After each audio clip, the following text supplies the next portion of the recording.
Hi, welcome back to 5 a.m. Coffee with Gritty. It's 2025, and with that, I thought I would share the gear I'm using for bass fishing, specifically my rod and reel combos for the 2025 season. And by no means do you need all this gear for catching bass. Out of all this gear, I would say you maybe need one or two of these rods I'm really fond of that I would recommend, but it's not the gear that makes the fisherman. It's the fisherman. I always like to say, money doesn't catch fish. I do, which I don't know. Some might say that's not true because I do not catch a lot of fish, or I don't catch as much fish as I used to. Anyways, starting off, we got this Lew's. What is this? Xfinity. I think this goes for around $70 at Walmart. It is a 6'6", medium power, fast action.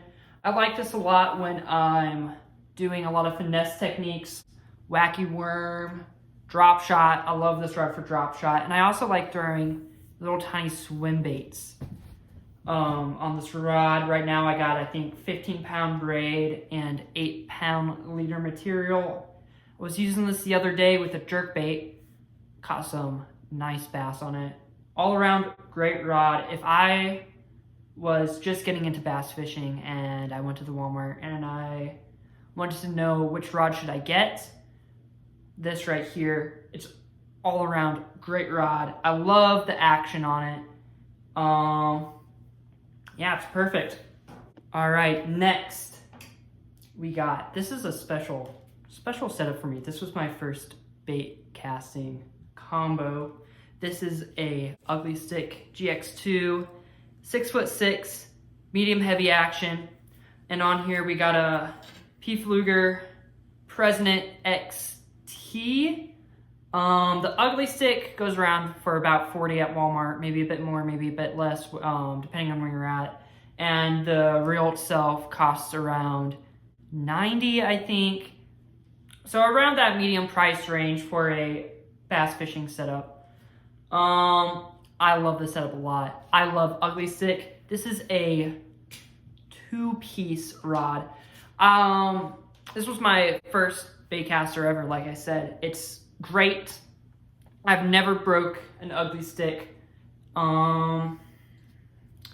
It's all around a great, all around fishing rod, setup. The gear ratio, I forgot to do the gear ratio on the other rod. Hold on, let me see real quick. On the spinning combo, I'm actually not too sure. I would say probably 6 to 5 or 6 to, it should say. I would say it's probably a 6 to 5 or a 6 to 1. I think that says 6 to 2 to 1. Yeah, that's a 6 to 2 to 1 on the spinning, and on the bait casting, I think this is, let me see, 7.3 to 1. Great for throwing jerk baits all around any lure, any hard bait that you need to throw, especially Texas rigs. It's just an all-around great combo. If I were to recommend 2 rods, these 2 right here. All right, so this next rod is the rod I'm using right now for the winter season. There's still some soft water up. I live in Central Ohio, so it's about coming to that time when water's starting to freeze and we're in that weird period where there's not enough ice to go ice fishing, and it's too cold for there to be open water. But recently, I've been using this setup. This is another Ugly Stik. This is a 1-piece rod. This is a 6'6", medium action.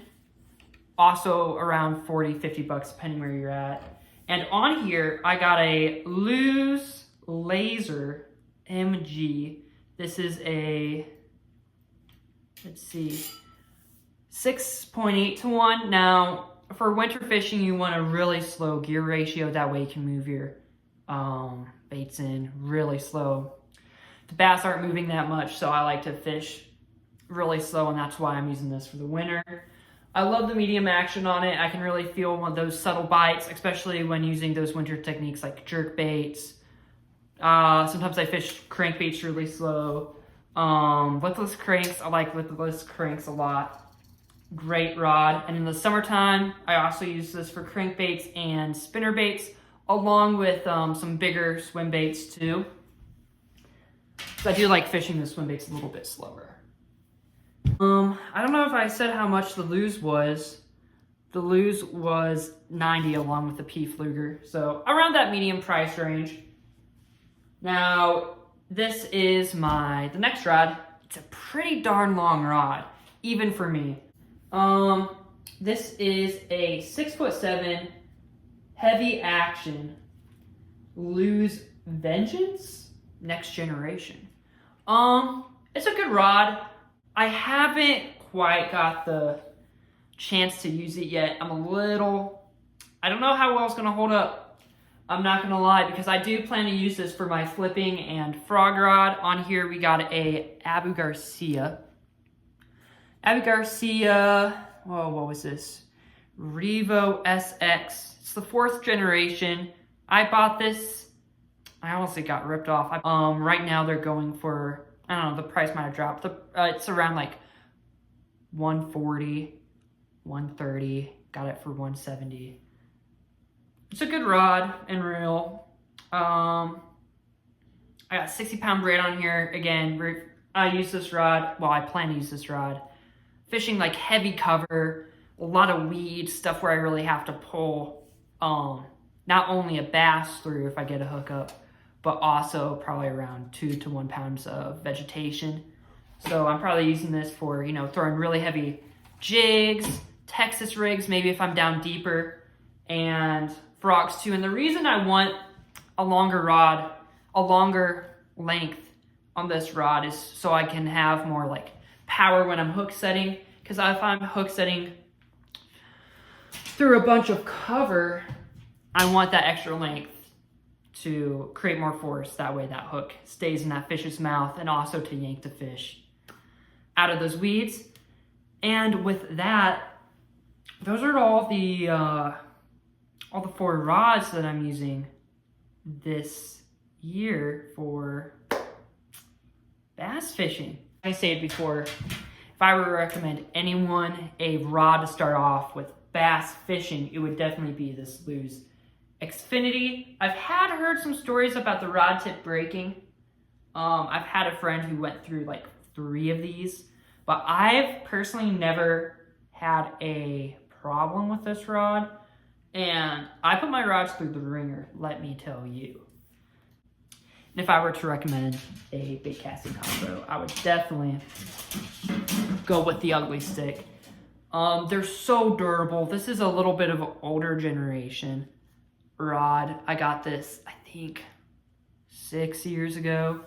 The reel I also got around 5 years ago. Really nice. Just a really nice setup. But with that, I think that's going to be the end of the video. Let me know if you're interested in maybe more fishing, like explanation, or maybe some technique videos. If you like the video, please like, maybe subscribe.